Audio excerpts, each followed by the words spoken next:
Hi, I just composed this orchestral song and I wanted to show you a little bit of how it was put together. And while it plays, I'll let you see the 16 sounds that comprise it.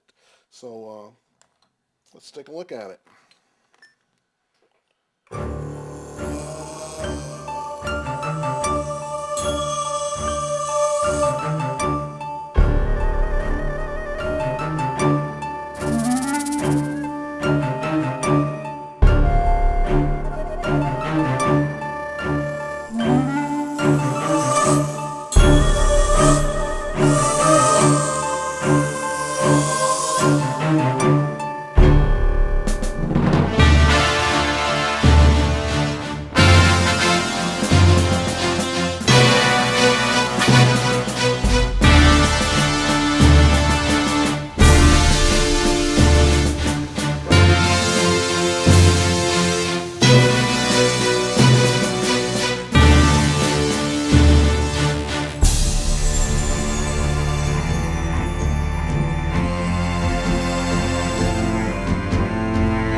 And as you can see, I took each of those sounds and kind of panned them into their own space.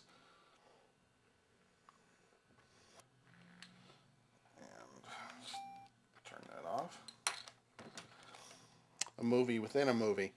Um, Now, obviously, I don't have 800,000 samples like I would if I had a Vienna orchestral cube, but I do have a few thousand samples in the OASYS, and you can make decent orchestral sounds with a workstation, but you need to make your samples playable and dynamic, and because you don't have as many samples, so you've got to articulate them.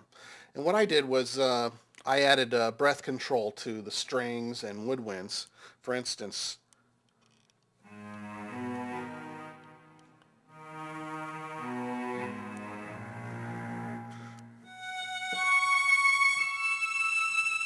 And you get that kind of natural rise and fall fluctuation, even though it's not a wind instrument. I'm using the Yamaha SY99 as my breath controller, which you might as well. If you have an old Yamaha or Kurzweil, hook it up. But the other instruments were, of course, let me change the MIDI channel here, the flute,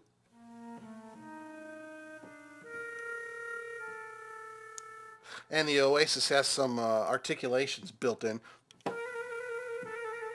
so I can do these trills.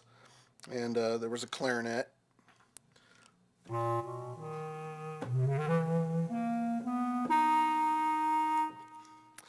And I'll go to the articulations in a second. The other thing I did was I took the vocoder, and some of you have seen this in one of my other videos, where I vocode my voice onto the choir. So let me reroute the mixer here.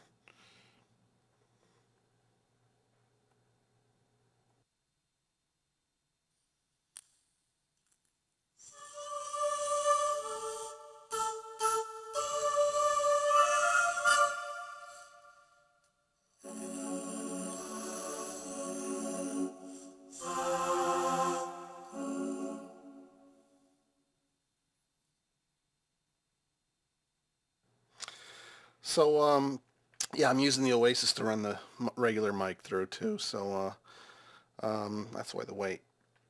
But you have a static choral sample, and why not use your own voice to make it dynamic? So that's what I was doing there. And the articulations I was talking about, on the new brass woodwinds library, they have a lot of things like falls.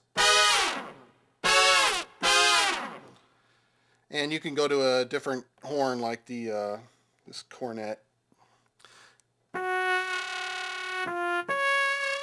Well, everybody's got growl on their keyboard, right? But it's also got some.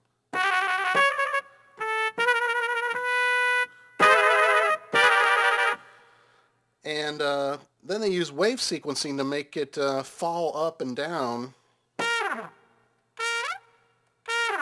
So with the switch, depending on where the switch is, like down. And I'm not pressing hard enough to do that, so let's see. I would reprogram that if I was going to use it. So the flutes have all these little trills and glissandos. And same with the saxes and the clarinets and some of the other instruments. And they all have these little flutters and things. So it becomes pretty expressive, and it's just enough to give you some variation.